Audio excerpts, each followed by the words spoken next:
Bonjour, Sébastien Chenu. Bonjour. Vous êtes effectivement donc député porte-parole. On dit que c'est vous l'homme qui monte au Front National, notamment auprès de Marine Le Pen.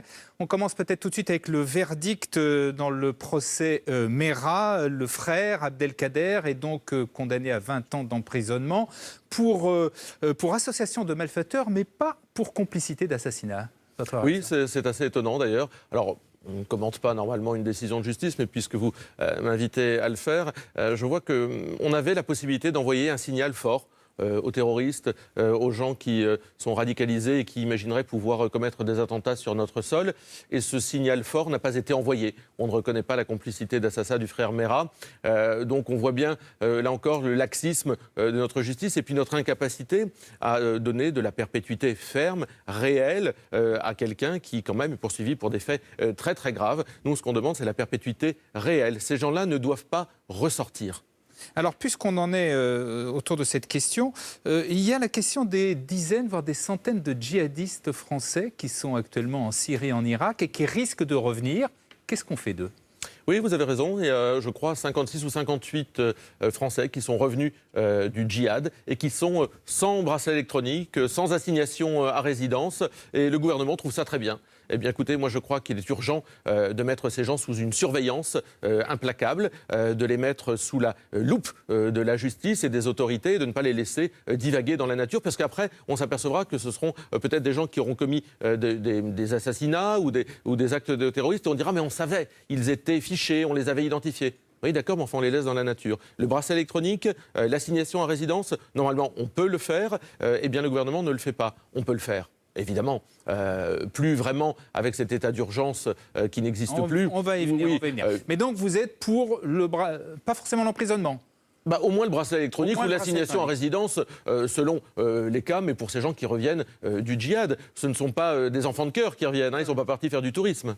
L'attentat de New York revendiqué par Daesh, donc c'est un Ouzbek qui se réclame lui aussi de l'État islamique.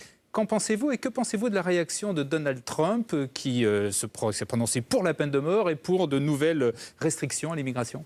Écoutez, Donald Trump réagit à la mesure de ces attentats qui touchent le peuple américain. C'est-à-dire qu'il a pris conscience de qui était l'ennemi, d'où il venait, au nom de quoi il combattait. Donc il a raison de parler de peine de mort, ça, c'est les États-Unis. Il y a la possibilité de la peine de mort sur le territoire américain. Donc le président Trump utilise cet argument. Mais il en a pris conscience. Nous, ici, on s'est disputé pendant des mois et des mois sur la déchéance de l'état d'urgence. Vous imaginez le niveau de prise de conscience. Nous n'avons pas du tout pris conscience de la menace, de ses origines, de ses conséquences, etc. ici en France. On a discuté pendant 6 mois sur la déchéance de nationalité. On n'a pas abouti, évidemment. Quand je dis on, c'est l'ex-majorité socialiste et les Républicains, alors que Donald Trump, lui, a bien compris. Donc oui, il a une position ferme, il parle de frontières, parce qu'il a la possibilité, Donald Trump, de maîtriser ses frontières. Nous, cette possibilité n'existe pas non plus. À cause de l'Europe. À cause de l'Europe, bien entendu. Donc c'est un hasard, mais ça intervient, l'attentat intervient au moment où la France on a fini avec l'état d'urgence, remplacé par le droit commun, et notamment par la récente loi qui a été votée contre le terrorisme. Marine Le Pen a parlé d'une France désarmée. C'est pas quand même excessif ? Non, parce que cette France... On peut rester en permanence dans un état d'exception qui est l'état d'urgence ? Écoutez, l'état d'urgence, d'abord, il ne fonctionnait pas très bien. Rappelons-nous toutes ces manifestations violentes, les forces de l'ordre agressées, etc. C'était pendant l'état d'urgence. Donc moi, j'aurais préféré un état d'urgence qui s'applique fermement et qui permette de faire régner la loi dans notre pays plutôt qu'un état d'urgence de pacotille. Mais là, on en sort carrément. C'est-à-dire qu'en réalité, on est dans une situation qui est moins forte encore que celle que nous avons connue. Et puis, on envoie des signes... La loi a été renforcée quand même. Non, la loi n'a pas été renforcée. Les perquisitions, les assignations à domicile, la possibilité de fermer des mosquées. Non. Tout ça est faux. Tout ça est faux.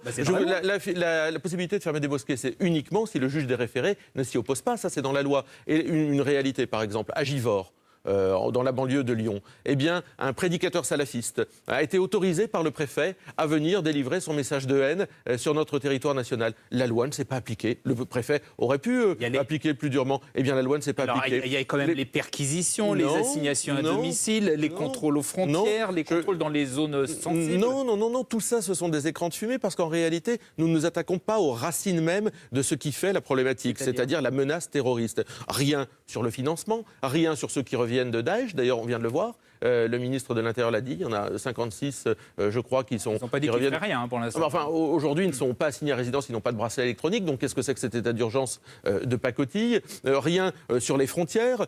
Et puis, on continue à financer d'ailleurs des associations bidons de déradicalisation qui ont coûté un argent fou aux Français. Donc, on est dans une espèce de sous-état d'urgence qui est surtout une sorte de manuel de politesse à l'égard des terroristes qu'on n'a pas le droit de déranger à certaines heures. C'est-à-dire, on n'a pas le droit de faire de perquisition entre 21h et 6h du matin. Donc, écoutez, on n'a pas pris la mesure en France. Le gouvernement n'a pas pris la mesure du danger de la guerre que nous devons mener. C'était les mots de Manuel Valls. Nous devons mener une guerre contre le terrorisme. Eh bien, ce gouvernement ne souhaite pas en prendre la mesure. Marine Le Pen accuse le gouvernement de vouloir étouffer une affaire de viol. Ça se passe à Calais et le violeur serait un Érythréen.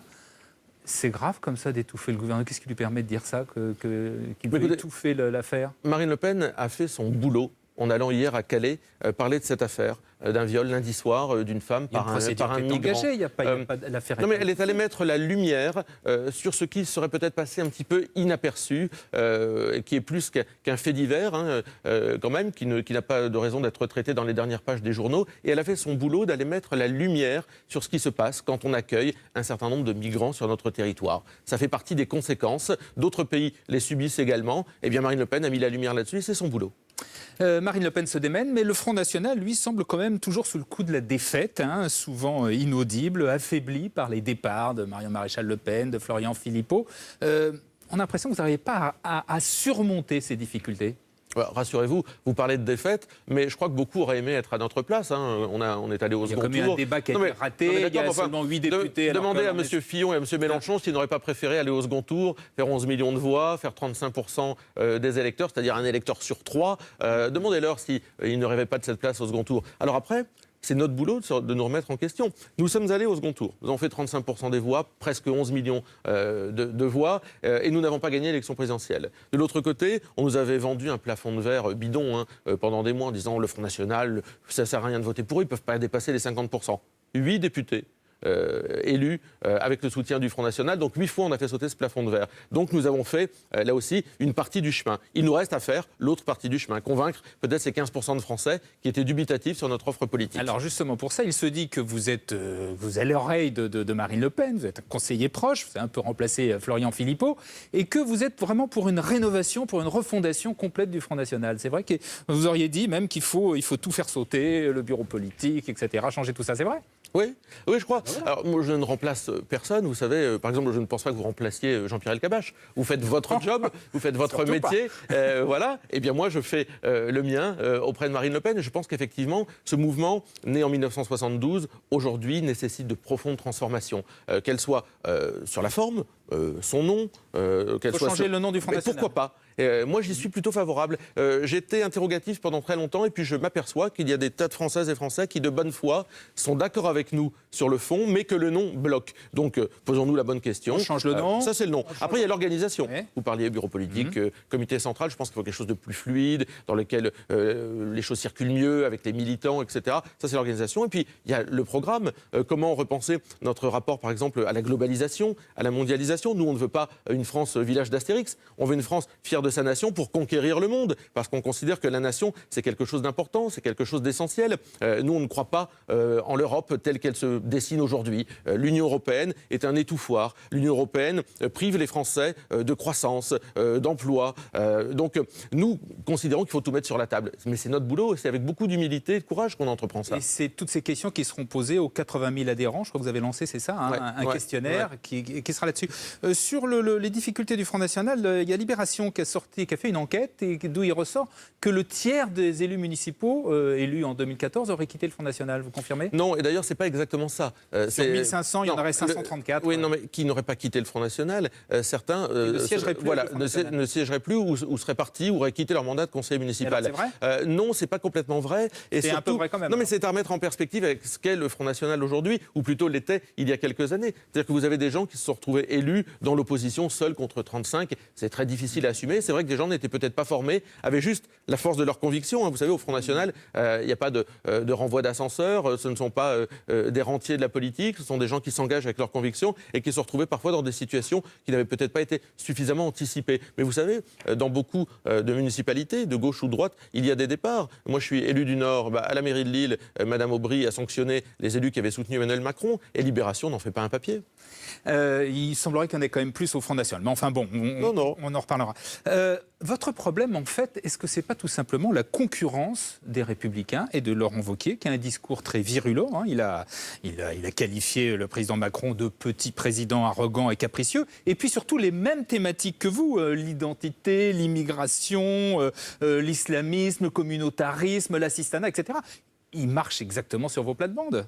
Écoutez, si Laurent Wauquiez veut nous rendre un hommage en enfourchant un certain nombre de nos propositions, j'en serais ravi. Le problème avec Laurent Wauquiez, c'est ce qu'il fait, non ? Non mais le problème c'est qu'il va jamais jusqu'au bout. Et c'est toujours le problème des Républicains. Et d'ailleurs, il le fait si bien qu'il demande immédiatement à Virginie Calmels, jupéiste, de pouvoir le doublonner de façon à donner une garantie aux bien-pensants. Donc Laurent Wauquiez, c'est une sorte de Canada Dry, si vous voulez.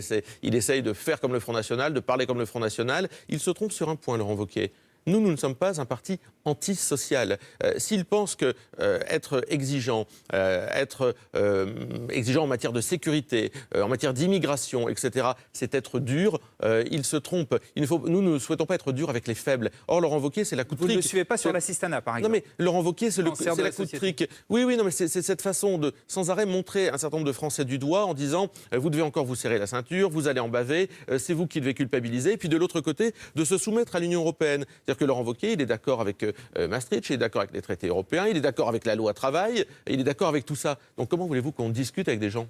Écoutez, Bernard Cazeneuve, il était l'invité de Jean-Pierre Elkabbach la semaine dernière sur cette thématique, sur ce thème.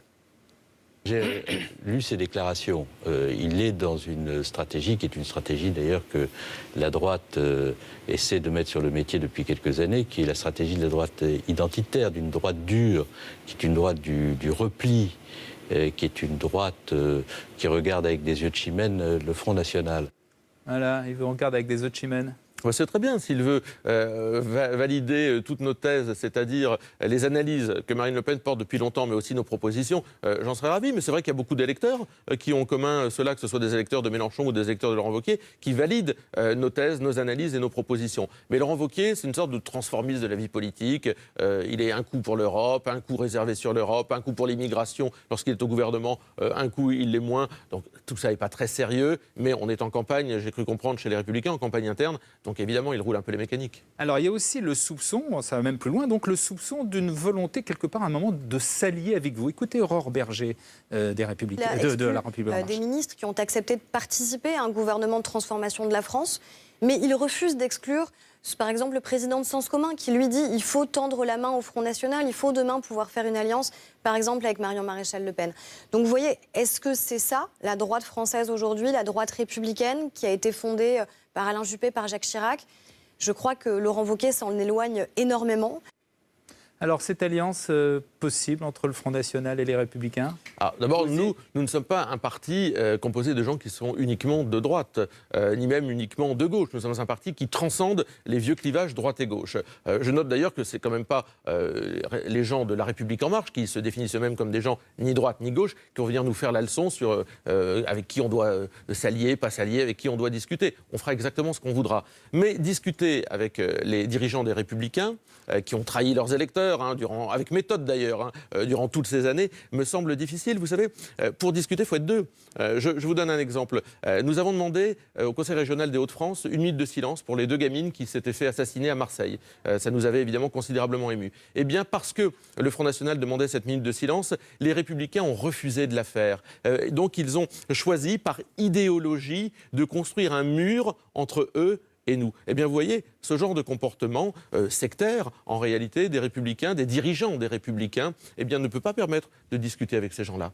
Alors, vous avez un autre problème, c'est Jean-Luc Mélenchon qui se présente comme le premier opposant et surtout qui, sur l'Europe, eh bien, reprend un peu vos positions d'une certaine façon. Il critique le drapeau européen, il demande la sortie des traités.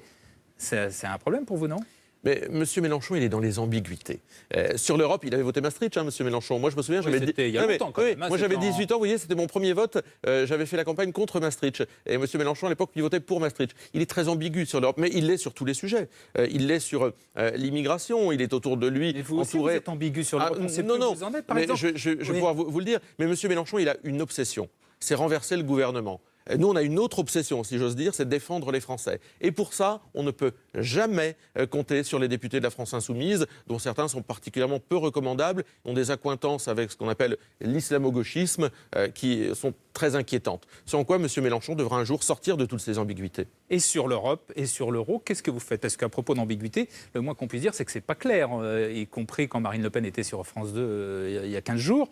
On n'a toujours pas compris si vous vouliez sortir ou non de l'euro. Eh bien, écoutez, moi je vais vous le dire, je pense que l'entrée ou la sortie plutôt, l'entrée dans le retour au franc ou l'entrée dans une nouvelle monnaie nationale, c'est la fin de l'histoire. Le début de l'histoire s'écrit dans la reconquête de nos souverainetés, de nos libertés, pour être maître chez nous, pour savoir ce que nous voulons faire pour notre pays, pour que les hommes politiques d'ailleurs qui s'engagent devant les Français tiennent leurs promesses, il faut avoir les leviers de la décision. Levier des frontières, première chose sur laquelle nous allons nous battre, levier des lois. Les lois françaises doivent primer sur les lois européennes. Et puis, à partir du moment où on a reconquis ces deux leviers de souveraineté, nous sommes les seuls d'ailleurs à être souverainistes sur l'échiquier politique français, eh bien, alors, c'est une autre Europe qui se construit. Et dans cette autre Europe, peut-être qu'effectivement, la suite, c'est de reconquérir sa souveraineté on verra monétaire. Non, mais c'est la suite de l'histoire et ce n'est pas la porte d'entrée. Et si vous voulez, pendant la campagne présidentielle, je pense que, effectivement, une erreur, donc, ça a été probablement une erreur de notre part de pédagogie, mais on aurait aimé aussi pouvoir en discuter. Il n'y a jamais eu, pendant cette présidentielle, de vrais débats sur l'Europe. Jamais on a mis des gens favorables à l'Union européenne, des gens comme nous hostiles. Moi, je considère que l'Union européenne, 80% est acheté de ce qui est fait. L'Union européenne est un véritable danger pour les équilibres de notre pays. Pendant ce temps-là, Emmanuel Macron, lui, enchaîne les réformes. Est-ce que vous reconnaissez, comme là aussi c'est Jean-Luc Mélenchon, mais d'autres aussi, que pour l'instant, il marque des points? Non, et d'ailleurs j'ai vu il fait les réformes, tout passe, le code du travail. Non, il passe parce qu'il a une majorité. Il passe parce qu'il a une majorité de moutons très dociles d'ailleurs. Les députés En Marche, c'est toujours intéressant de les voir. Il n'y a pas vraiment de grandes manifestations dans le pays, on ne vous entend pas. D'accord, mais il a une majorité pour faire passer. En revanche, j'ai noté que dans le dernier sondage, il y a quelques jours de l'IFOP, il est en chute libre sur l'ensemble des compétences qu'on reconnaît à un chef d'État, réformer le pays, protéger les Français, etc. Les Français ne le reconnaissent pas comme tel, ne le reconnaissent pas comme un réformateur, ils le reconnaissent comme un destructeur, comme un déconstructeur. Emmanuel Macron, il déboulonne, il dévisse, il déconstruit tout ce qui fait les grands équilibres de notre pays, sociaux, économiques, culturels. Chaque jour, la République En Marche déboulonne quelque chose qui fait l'équilibre de la France. Ce en quoi, oui, il est sur sa feuille de route, il fait ce qu'il avait dit, mais ce qu'il fait est très dangereux pour notre pays. Je vous donne un exemple. Rapidement. Oui, la suppression de l'ISF pour les 100 Français les plus riches qui font de l'argent sur le numérique. Et puis, de l'autre côté, on continue à taxer les propriétaires immobiliers, la France du réel. Sébastien Chenu, merci. Bonne journée, Merci bon week-end. Merci.